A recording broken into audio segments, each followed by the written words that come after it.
드라마에서 불륜을 저지른 남편이 아픈 아내의 보험금을 노리고 결국 아내를 죽음으로 몰고 가는 장면 보신 적 있으실 거예요. 설마 드라마니까 저러겠지 생각하셨나요? 하지만 제가 상담 현장에서 만난 현실은 때로는 드라마보다 더 충격적이었습니다. 배우자의 문제 때문에 내 신체적, 정신적, 심지어 경제적인 생존까지 위협받는다. 그럼 그게 바로 돌이킬 수 없는 선을 넘었다는 명백한 신호인 겁니다.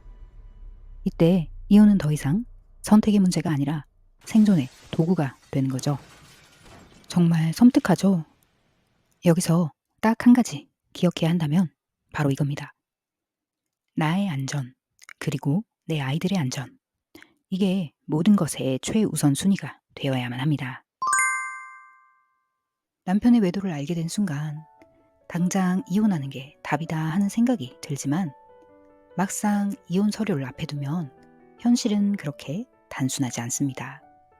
아이들을 봐서라도 참고 살아야지 다짐해도 외도가 반복되거나 남편이 적반하장으로 이혼을 요구할 때 그 배신감과 분노는 말로는 표현할 수 없겠죠.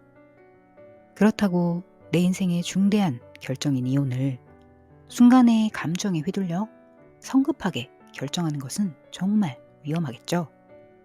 왜냐하면 배우자의 외도는 단순한 부부 갈등이 아니라 심각한 심리장애가 원인이 되어 발생한 결과이기 때문입니다. 그리고 남편의 심리장애가 어느 단계에 있느냐에 따라서 여러분이 내려야 할 결정 또한 완전히 달라지게 됩니다. 그래서 오늘은 남편 외도로 고통받는 분들께 이혼해야 할지 계속 살아야 할지 이 문제에 대한 명확한 기준을 알려드릴 거예요. 이혼해야 할 만큼 위험한 상황으로 악화되면 그때부터 이혼은 사랑이나 신뢰의 문제가 아니라 생존의 문제가 됩니다. 그럼 억지로 유지하는 것 자체가 내 인생을 파멸로 이끄는 위험한 결혼 생활이라는 건 어떤 특징이 있을까요? 이것을 알기 위해서는 먼저 외도와 불륜의 차이를 명확하게 구분해야 합니다. 먼저 외도란 중증 심리장애 단계에서 발생하는데요. 본인이 이성적으로 제어하기 어려운 관계 중독 상태에 빠져 외도를 하게 되는 것입니다. 이때는 인식, 기억, 표현의 세 가지 심리 습관 중 인식과 표현의 습관이 고장났지만 기억 심리는 아직 정상적으로 작동하고 있기 때문에 무의식적으로 가정을 지키려고 합니다. 결혼 생활을 유지해야겠다는 생각과 현실 감각이 남아있고 중독 치료를 통해서 외도에서 벗어나고 부부 관계를 회복할 가능성도 남아있는 상태입니다. 반면에 불륜은 위중증 심리 장애 단계입니다. 이 단계에서는 세 가지 심리 습관이 모두 고장나 있기 때문에 정상적인 생각을 할 수 없고 도덕성, 공감 능력, 현실 감각이 완전히 마비됩니다.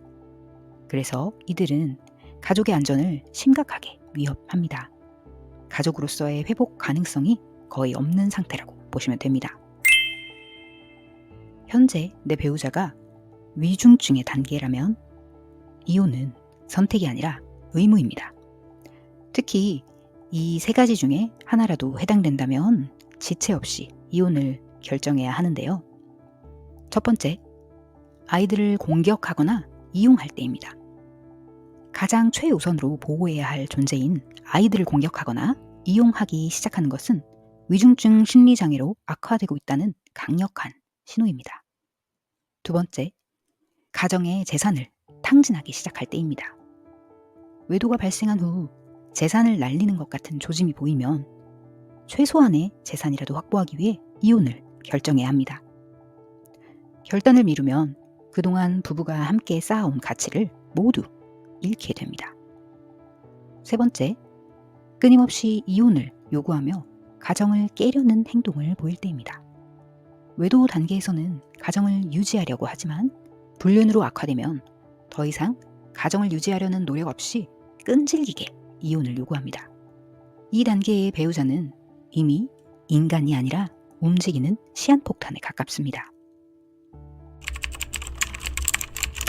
위중증 심리장애를 가진 배우자는 심지어 밥을 먹다 말고도 칼부림이 날 수 있습니다. 분노 한 번에 죽고 사는 문제로 이어지고 가족들을 밤새도록 학대할 수도 있는 위험천만한 상태입니다. 문을 잠그면 때려 부수고 들어와서 가족을 해치려 들기 때문에 무조건 도망가는 것이 유일한 살 길입니다. 그럼 어떻게 하면 상대방을 자극하지 않고 이 위험한 상황에서 안전하게 빠져나올 수 있을까? 그것은 바로 이혼을 하는 게 아니라 이혼을 당해야 한다는 거예요. 이게 무슨 말이냐면요. 내가 먼저 나서서 소송을 걸고 상대를 자극하는 게 아니라요.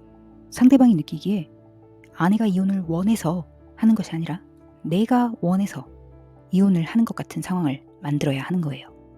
보복의 위험을 최소화하는 거죠. 그래서 이 방법은 순서가 정말 중요해요. 왜 이렇게까지 조심스럽게 접근해야 하냐면요. 이건 정말 생명이 달린 문제가 될 수 있기 때문이에요. 1단계. 아내의 트라우마 치유가 최우선입니다. 먼저 내가 지금 트라우마를 겪고 있다는 사실을 인정하는 것부터 시작해야 해요. 그리고 다른 누구도 아닌 나 자신의 치료와 회복에 집중하는 거죠. 여기서 중요한 건 외도 문제를 자꾸 꺼내거나 상대를 자극하지 않는 겁니다. 지금은 외부와 싸울 때가 아니라 내 내면에 힘을 기를 때이니까요. 분노나 감정 기복이 휘둘리지 않고 최소한 나를 무너뜨리지 않게 하는 게 1순위입니다.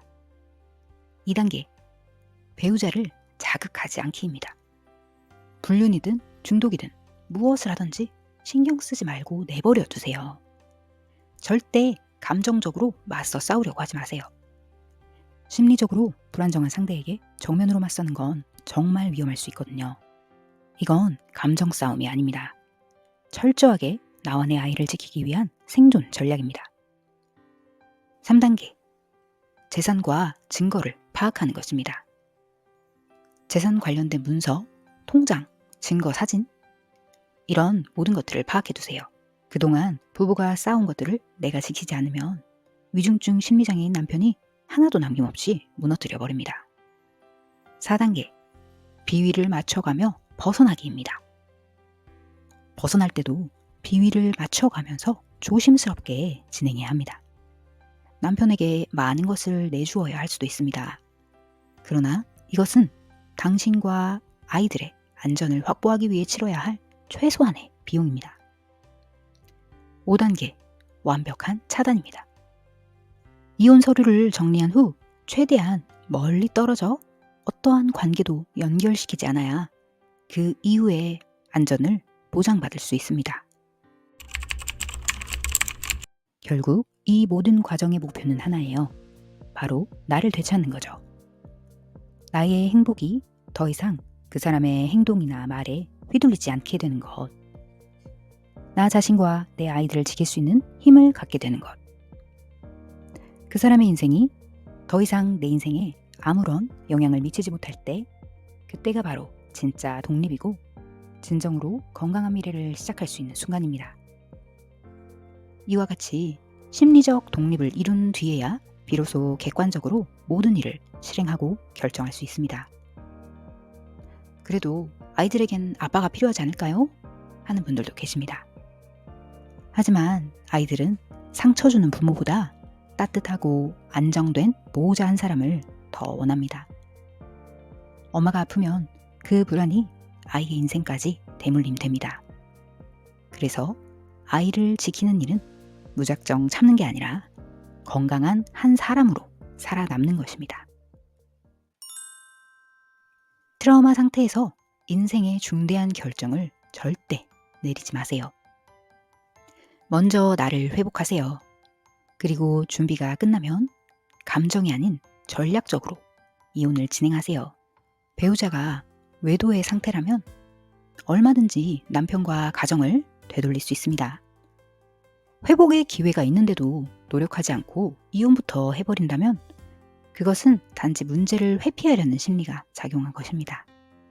하지만 배우자가 불륜 상태라면 이혼은 도망이나 회피가 아니라 자기 존엄과 남은 인생을 지키는 선택입니다. 나와 내 배우자의 상태를 정확히 진단하고 이혼을 위한 준비를 시작하고 싶다면 전문가의 도움을 받아보시는 것도 꼭 필요한 과정입니다. 오늘은 회복이 가능한 배우자와 무조건 이혼해야 하는 배우자에 대해서 말씀드렸는데요. 오늘 이 영상을 보고 나서 딱 한 가지만 스스로에게 물어봐 주세요. 나의 안전과 행복을 위해 지금 당장 내가 할 수 있는 일은 무엇일까요? 거창한 계획이 아니어도 괜찮습니다. 그 질문을 스스로에게 던져보는 것만으로도 여러분의 새로운 인생은 이미 시작되고 있는 거니까요. 오늘 영상에서 다룬 내용에 대해 더 궁금한 점이 있으시다면 댓글로 남겨주세요. 회복에 대한 더 구체적인 방법은 아래 고정 댓글을 확인해 주시고요. 구독, 좋아요, 알림 설정도 잊지 마세요. 여러분의 회복과 행복, 앞으로도 제가 함께 응원하겠습니다. 감사합니다.